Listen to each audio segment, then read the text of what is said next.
General surgery విభాగంలో సాధారణమైన కణితుల దగ్గర నుంచి థైరాయిడ్ గ్రంథికి సంబంధించిన కణితులు, రొమ్ము కణితులు, అదేవిధంగా పొట్టలో ఏర్పడే కణితులు, అపెండిసైటిస్, గాల్ బ్లాడర్లో స్టోన్స్, తర్వాత పొట్టలో వచ్చే ఉత్పన్నమయ్యే అల్సర్స్, పొట్టలో అబ్స్ట్రక్షన్, పేగు అడ్డుపడటం, అదేవిధంగా హెర్నియాస్ అంటే బొడ్డు దగ్గర వచ్చే హెర్నియా కావచ్చు, గజ్జల్లో వచ్చే హెర్నియా కావచ్చు, ఆపరేషన్స్ తర్వాత వచ్చే హెర్నియాస్ అంటే ఇన్సిషనల్ హెర్నియాస్ కావచ్చు, అదేవిధంగా ఉదర పై భాగంలో వచ్చే ఎపిగాస్ట్రిక్ హెర్నియా కావచ్చు. ఇటువంటి అన్ని రకాల హెర్నియా రిలేటెడ్ వాపులు అన్నిటికీ ట్రీట్మెంట్ ఉంటుంది.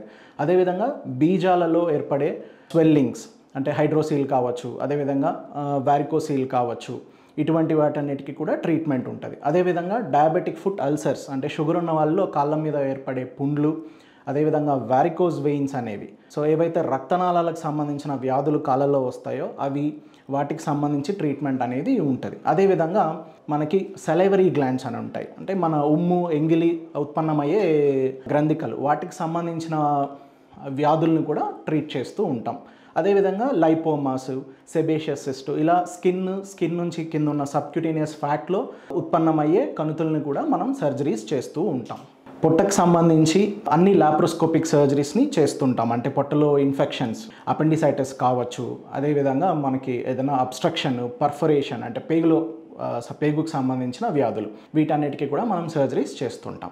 హెర్నియాస్ని కూడా మనం లాప్రోస్కోపీ పద్ధతిలో ఇప్పుడు కీహోల్ సర్జరీస్ చేస్తూ ఉంటాం. అదేవిధంగా మలద్వారం చుట్టూ ఉత్పన్నమయ్యే వ్యాధులు అంటే పైల్స్, హెమరాయిడ్స్, లేదా లూటీ, ఫిస్ట్లా, ఫిషర్, అదేవిధంగా పైలోనీడల్ సైనస్ అంటాం, జీపర్స్ బాటమ్, ఇటువంటి వ్యాధులు మలద్వారం చుట్టూ లేదా వాటికి సంబంధించి ఉత్పన్నమయ్యే వ్యాధులకు కూడా మన దగ్గర అత్యాధునికంగా లేజర్తో ట్రీట్మెంట్స్ అనేవి జరుగుతాయి అన్నమాట.